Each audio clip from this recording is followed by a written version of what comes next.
Hey guys, what's up? In this tutorial we're going to show you how you can apply a black and white effect to your images and photos on Lightroom. So let us get started. So let me navigate to this photo here and let me convert that one into black and white, which I have already done. So let me restore the previous or the original version.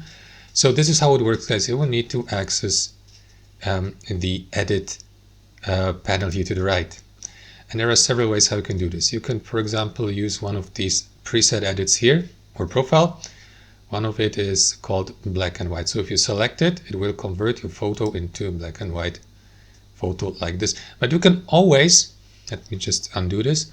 You can always simply go through these settings below and, for example, adjust the contrast of the given photo, or play around with the color mix. You may change the saturation.